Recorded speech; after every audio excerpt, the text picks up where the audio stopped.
कोतवाली पोलिसांनी करून दाखवलं।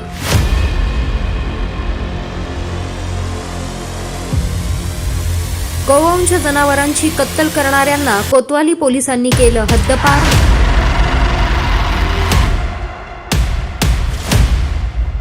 नगर जिल्ह्यातील पहिली कारवाई।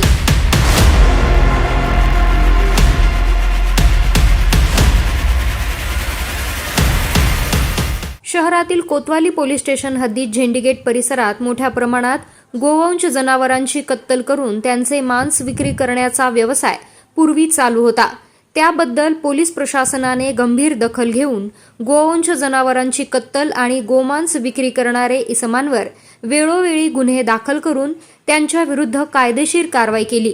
तसेच गोमांस कत्तल आणि विक्रीची ठिकाणे उद्ध्वस्त करून पूर्णतः गोवंश मांस विक्री बंद करण्यात आली आहे। वारंवार गोमांस विक्री करणारे गुन्हेगारी प्रवृत्तीच्या इसमांवर कायद्याचा धाक राहावा, त्यांनी भविष्यात पुन्हा अशा प्रकारचे गुन्हे करू नयेत, याकरिता सदर गुन्हेगारी इसमांची टोळी हद्दपार करण्याबाबत वरिष्ठांच्या सूचना आणि मार्गदर्शनाखाली पोलीस निरीक्षक कोतवाली यांनी सबळ पुराव्याअंती महाराष्ट्र पोलीस कायदा 1951 चे कलम 55 अन्वये गुन्हेगार इसम नामे ओवेस रशीद शेख वय वर्ष 24 राहणार आंबेडकर चौक शाळा क्रमांक 4 झेंडीगेट अहिल्यानगर, शोएब रौफ कुरेशी वय वर्ष 28 राहणार कारी मस्जिद जवळ बाबा बंगाली अहिल्यानगर, फैसल असलम शेख वय वर्ष 19 वर्षे राहणार घर नंबर 1846 हमालवाडा आंबेडकर चौक झेंडीगेट अहिल्यानगर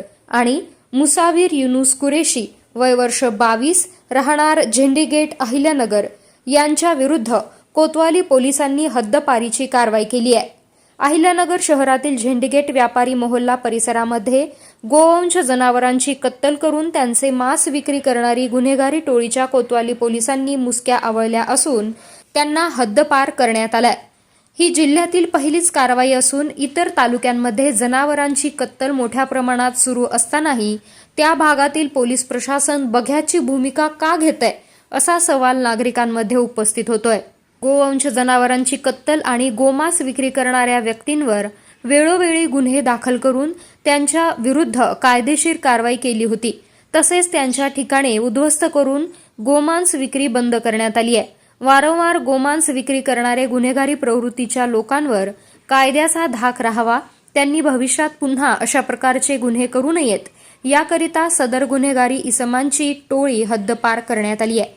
सदरची कारवाई ही पोलीस अधीक्षक सोमनाथ घारगे, अप्पर पोलीस अधीक्षक प्रशांत खैरे, उपविभागीय पोलीस अधिकारी अहिल्यानगर शहर विभाग अमोल भारती यांच्या मार्गदर्शनाखाली पोलीस निरीक्षक प्रताप दराडे, सहाय्यक पोलीस निरीक्षक Yogita Kokate, police head constable Sandeep Pitale, police head constable Rohini Darandale, Shilpa Kamble, police constable Deepak Rohakale, Tanaji Pawar, Suraj Kadam, Sachin Lolge, Ram Handal, Dattatray Kotkar, Shirish Tarte, Mahesh Pawar, Somnath Raut, Rahul Masalkar, महिला पोलीस कॉन्स्टेबल प्रतिभा नागरे, दक्षिण विभाग मोबाईल सेलचे पोलीस कॉन्स्टेबल राहुल गुंडू यांनी केली आहे।